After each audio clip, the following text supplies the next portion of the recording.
Hey everyone, this is Kevin from thechesswebsite.com.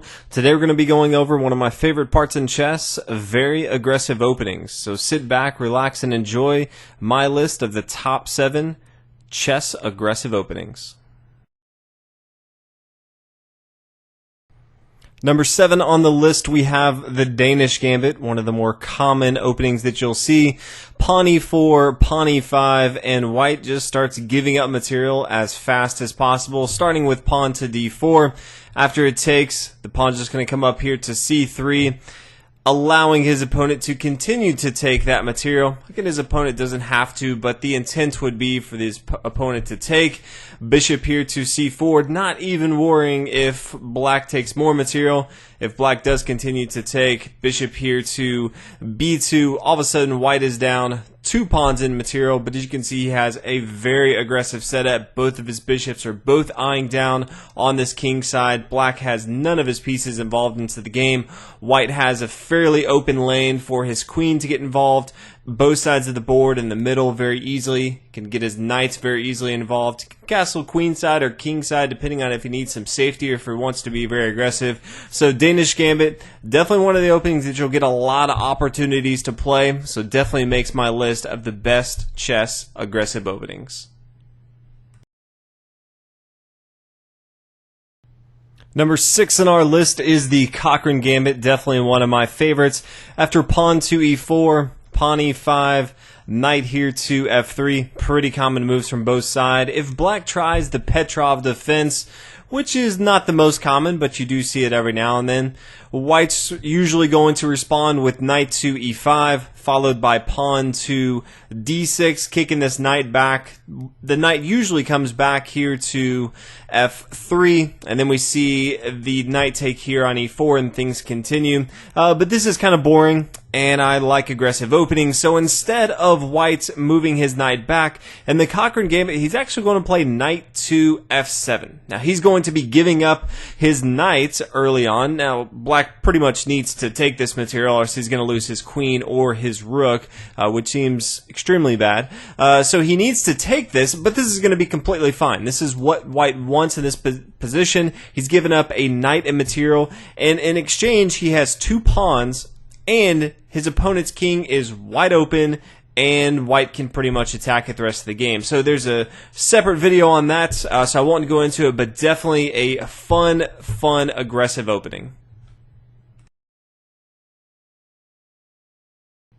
The next aggressive opening to make our list is the Scotch Gambit. Starts out with pawn to e4, pawn e5. I love pawn e4 openings. Knight to f3, knight c6, and then pawn to d4. This is the Scotch game. The Scotch game is typically pretty slow, pretty boring, and so someone came up with the Scotch Gambit, which makes it all the more interesting. So after the pawn takes here on d4, white's going to forego taking this material here on d4. You know, you could see an exchange of the knight and the knights here, but instead white's going to play bishop here to c4, and he's going to have a very strong attack that he's going to start. So again, the Scotch Gambit, if you're definitely looking for a way to kind of spice up the Scotch game, this is definitely your opening. The next aggressive opening to make our list, you guessed it, it is the King's Gambit, my favorite personal opening to play. Pawn to e4, pawn e5, and then pawn to f4, giving up material. If you haven't played this before, it's definitely great for not only beginners, but those people who have been playing for a long time. After the pawn takes here on f4, usually knight to f3. This is kind of the way I play. You can play bishop here to c4 if you want to, but so many fantastic lines that I actually want to go over one of my favorites because it's also extremely aggressive, and so I'll keep it with the King's Gambit, and that is the Muzio Gambit. And so your opponent won't always play into this, but if they play pawn to g5, the typical way for King's Gambit would be to play pawn to h4, and then when they push down, you play your knight to g5, and then you look to get your bishop involved, but this pawn right here is kind of allowing for an outpost on g5. The Muzio Gambit just doesn't really care about all that. It's always trying to get more pieces involved into the action, so it plays bishop here to c4. The pawn's going to push forward, attacking this knight. White doesn't care. White's just going to castle on the king side and pretty much give up that material. So after the pawn takes, the queen takes right here. And all of a sudden, if you look at this setup, the king side's kind of weakened for black. He has no pieces really involved into the action except this lowly pawn here on f4. All of a sudden, from White's perspective, he's castled. He's got his queen involved. He's got his bishop involved. Things are going to be very, very difficult for black to kind of hold on to all the aggression that White has. So not only is the king's gambit pretty fun and aggressive, but the Muzio gambit takes it to a whole nother level. The next aggressive opening we're going to be looking at is the Halloween Gambit. It is extremely risky, but it is so much fun to play. Starts out with pawn to e4. If people are curious why e4 is a pretty common occurrence, this opens up the door for the light square bishop to get the queen involved into the game. Usually e4 is a much more aggressive opening, so that's why a lot of the openings have e4 in it. But pawn to e5, and then we have kind of the four knights game, so knight to c3, after knight to c6, then we have knight to f3, and the Halloween's gambit is knight taking here on e5, which seems a little crazy, and it is, which is why it makes the video. Knight taking here on e5, the pawn's going to push forward to d4. If the knight comes back here to c6, we kind of just push forward again. We can kind of force it to come back here, so very aggressive, just continuously pushing, forcing black to really just move his knights across the board. He could try another knight move, but all in all, White's just going to be pushing forward with his pawns, trying to control the center, get his bishop involved. His queen has some support right here. Definitely a fun opening, and although White's down in material, many times if black doesn't play perfectly, White can get that back. So definitely a fun opening, but very risky as well.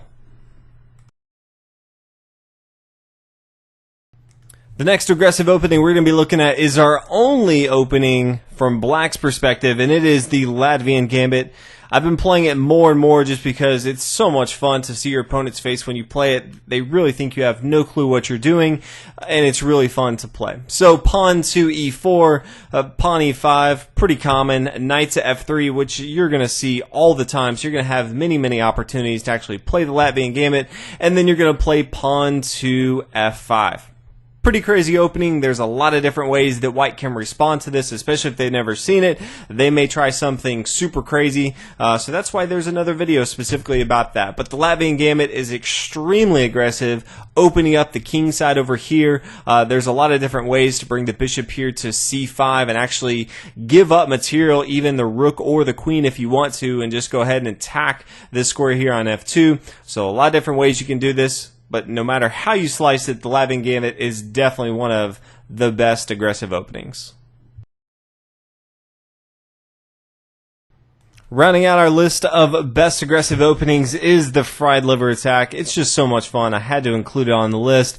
Pawn to e4, pawn e5, knight f3, knight c6, bishop here to c4. Gotta love the light square bishop in an aggressive opening.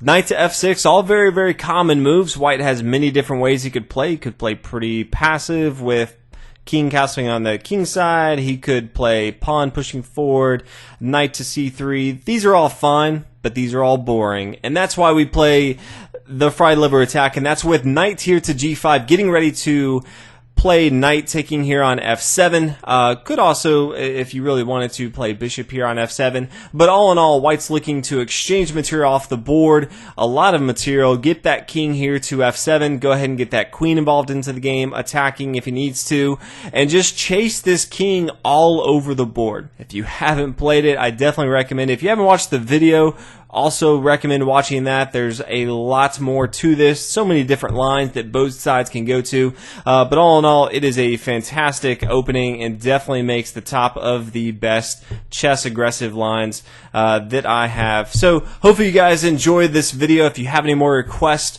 for top video openings or anything else you'd like to see, let me know. If you have some other aggressive openings that I didn't include in this list, feel free to leave a comment, let me know. I'm always looking for some great aggressive openings in chess, but hopefully you guys enjoyed this video. I'll see you on the next one. Thanks for watching.